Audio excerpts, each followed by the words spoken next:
Japan, I am so sorry for what you just experienced. Forgive me for reading this, as my initial thoughts about what just happened are too many to ad-lib coherently. I've intended since the beginning of this channel to include an opinion aspect to it, as I was a journalism major and my views on Japan and Japanese culture may offer a different or unique view that I hope will be of interest. But I didn't expect to be catapulted into it, as I feel I'm being, due to the sudden assassination of Shinzo Abe. Having lived most of my life in the United States, and therefore having been exposed to the degree of gun violence in America that I have, as a Eurasian Japanese-American Nisei, I've always been proud of Japan for its relatively low crime rate.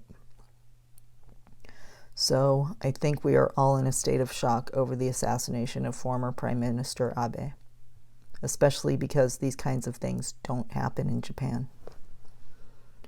The things that I can't help but think of when gun violence occurs here in America is maybe the most glaring of questions, which is, of course, why? Why did the gunman do this? What was his motive? What was he trying to communicate by doing this? Notice that it's always a he, never a she. Maybe because it happens as often as it does here in America, it seems that my automatic reaction to these occurrences is that I experience first disgust, then sadness, then acceptance. And the more of these that take place, the more quickly I seem to cycle through these emotions. I think because gun violence has become so tragically familiar. The reaction of initial shock is almost non-existent to me anymore, unless a particular event is more personal. Yes, through these tragic events, generally happen to someone else somewhere else, there have been occasions that one has occurred that has come too close to home, as we say here in the U.S. There was a mass shooting at a country western nightclub in a neighboring town about 3 years ago, and there was a shooting at a shopping mall in the same neighboring town at which 2 of my co-workers were personally affected around that same time. One was working a second job there at the time and had to evacuate the building, and the other lost her friend, the intended victim, at the store she held a second job at. When you know someone who is personally affected, that's too close.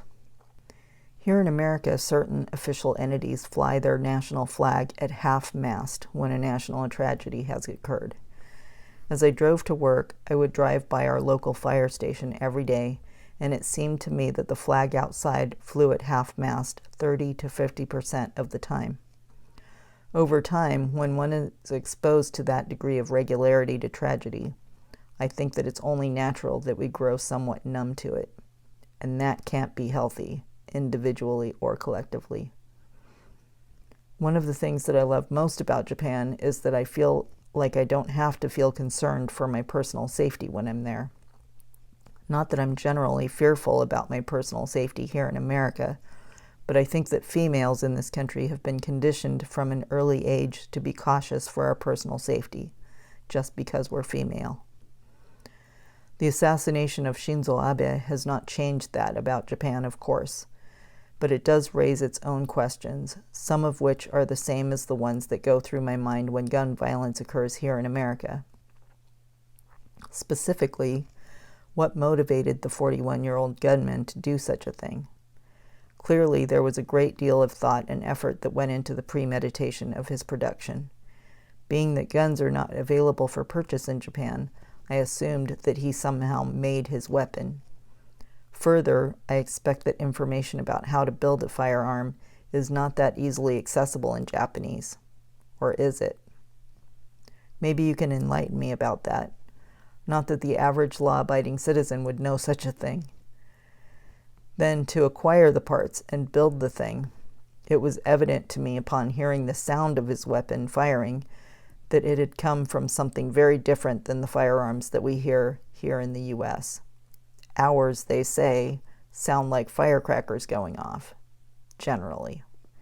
Yours sounded different, bigger, and much deeper. It was nighttime last night here in America when the attempted assassination took place. I went to say goodnight to my parents, and they had TV Japan on, which is an overseas subscription-based version of NHK. The assassination attempt had taken place just an hour prior, and this was the first I was learning of it. So upon this discovery, I was fixed to the television set for a time. Being a Christian, I prayed for Abe-san that night, and I've prayed for all of you in Japan since, because however you felt about Prime Minister Abe personally, this incredibly unusual violent event having taken place on Japanese soil is traumatic for all of us, both individually and collectively, who identify as Japanese. This, for me, is one of those shootings that hits too close to home.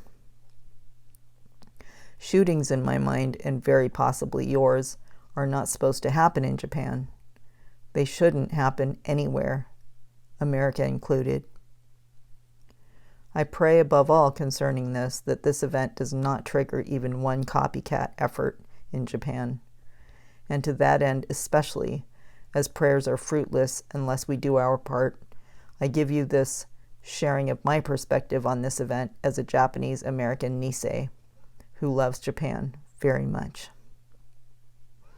The acts of violence that take place here in the United States, nor elsewhere, are to be emulated in any way.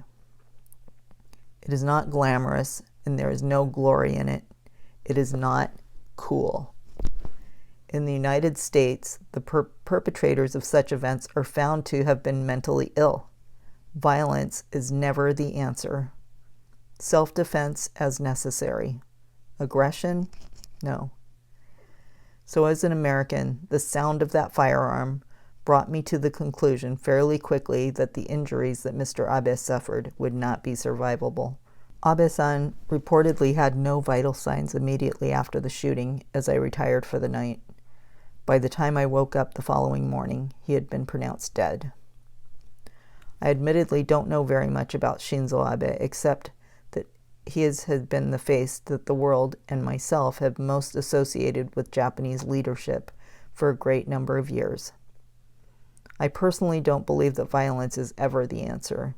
In fact, I feel strongly about certain issues that plague Japan, including the declining population and the issue of suicide. So much so, in fact, that I wrote and produced a song in Japanese several years ago directed at the issue of suicide, which I will link to at the end of this video. I was about to publish a video about something entirely unrelated when the assassination attempt happened, but felt the need to shift gears to address this first. I hope you'll share your thoughts with me in the comments. It is my hope that our dialogue here promotes healing individually and collectively. Thank you for watching.